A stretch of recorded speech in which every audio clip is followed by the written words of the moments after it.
it with Trent. And then I went there like a week later to hang out.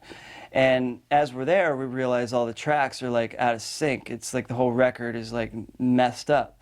So we had to pretty much re-record everything. And then we did, the drums were like screwy, the bass was out, so I had to redo all my bass lines. And then, and the drums were like so messed up, I think we wound up using like a drum machine for the whole record.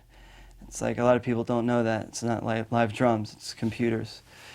And then when I got out to LA, I started getting like messed up with like drugs again. So the whole like record was like recorded like on heroin. And I had like these nutty like trashy like girls coming and going, like she-males, you know, and I'd leave with these people like all the time and come back. But I did the record great, you know, I didn't mess anything up.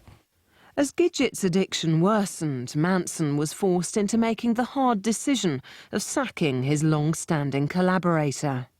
I left the band, I guess it was 93, Christmas of 93, and I, after a series of heroin overdoses, run-ins with the law, warnings from the band, the management, the record labels, everything pretty much broke down at that point where I was forced into rehab.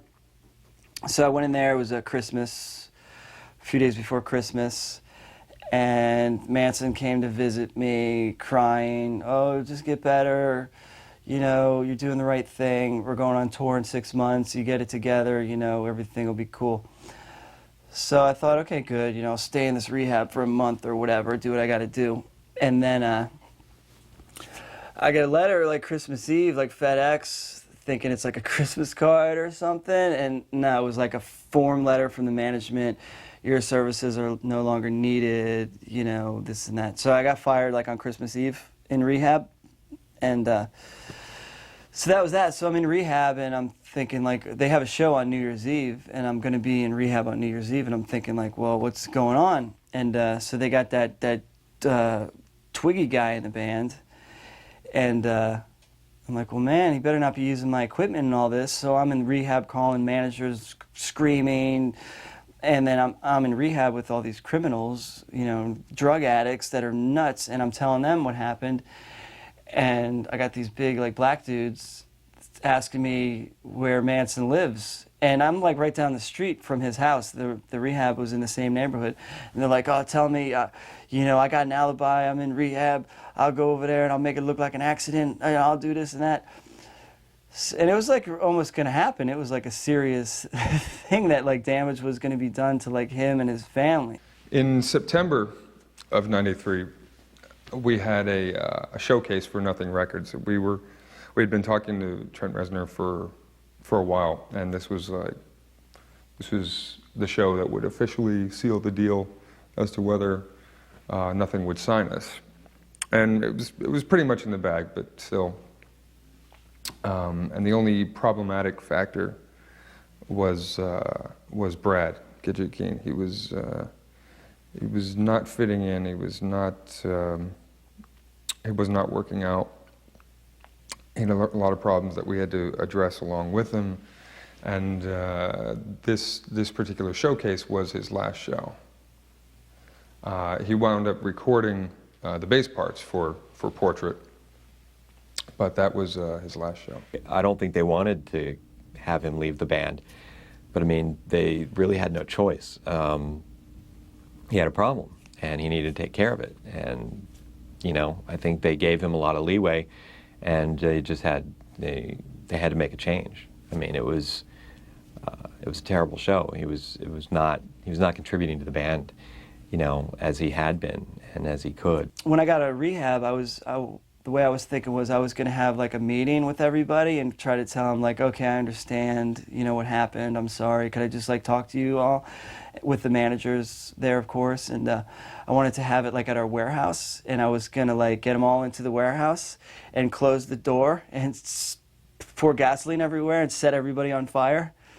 So I had all these crazy like revenge fantasies, and it took me years to get over it until I realized that it wasn't their fault, it was my fault. You know, it was like if I was in their position, I would have done the same thing. Jordy was a natural replacement. I mean, Geordie was like hanging out with Brian all the time. They were good friends, and Geordie's a great guitar player. Believe it or not, even though he's known, I guess, for being a bass player in Manson, but I always knew him as a guitar player. Crazy personality. Like Brian, I would think would be kind of the mastermind of a prank, and Geordie would go and carry it out. Is the way I would kind of characterize it. Remember one time in Tampa, we went for a music convention over there, a local music convention, and they were doing a showcase, and we were all staying in the same hotel. And Geordie would just, we were hanging out in different rooms, and Geordie would just be running up and down the hall creating mayhem, and he'd just show up at the front door with his penis in his hand, just spinning it around, and then run off. He liked to show his penis a lot. With Twiggy Ramirez on bass, the band embarked on their first tour, supporting 9 Inch Nails and promoting Portrait of an American Family. The album came out on the 19th of July 1994 and became an underground success. Portrait of an American Family, Manson's debut, is without question the most playful of all of the albums. I mean, playful, not in a kind of, I don't know, children's television kind of a sense. You know, it's got elements from children's television in there, but they're layered in with some pretty poisonous hooks. But still, it's deliberately throwaway. There's something about it which is fun, you know, which doesn't demand too much of the audience, that doesn't sort of, you know, have all these sort of pretensions to philosophy or whatever the hell else that start cropping up later. You can see elements of that, but the progression is very, very clear. I think it's a great first record, and I think it's a great first release because it wasn't over-promoted. It wasn't like the label saying, driving the product. You know, they let people buy it. They didn't tell people to buy it, they let people buy it. And that's really how it's got to be done. Interestingly, when Manson progresses onto other albums, it's Portrait of an American Family that often gets left out of the chronology, which he doesn't talk about so much anymore, which isn't the persona fully formed. It's a sort of, you know, it's a pupil form of Manson, if you like.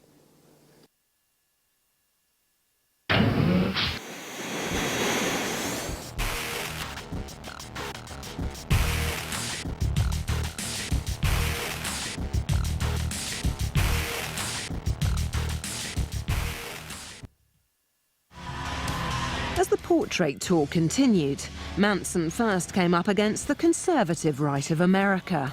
In Jacksonville, following an alleged nudity-filled gig, Marilyn was arrested for violation of the Adult Entertainment Code. He spent a short time in prison before making bail. The incident in Jacksonville, which is how we will refer to it, I think there was a bit of a setup. I mean, I don't think there would have been cops at the show right on time to see, you know, Marilyn Manson with, you know, a sexual prosthetic or whatever you want to call it, something that's barely a legal offense, you know, just barely. But I mean, if the police saw an opportunity and they were there just at the right time to see it, it's kind of a setup. But again, you know, anything like that is gonna help us. You know, don't arrest the singer. You know, they'll print his picture and they'll do a story about it. Oh, you know. Part of what Manson's all about is poking fun at people who don't have a sense of humor or a sense of don't have sense, and those people they don't get the joke because the joke's at their expense. So.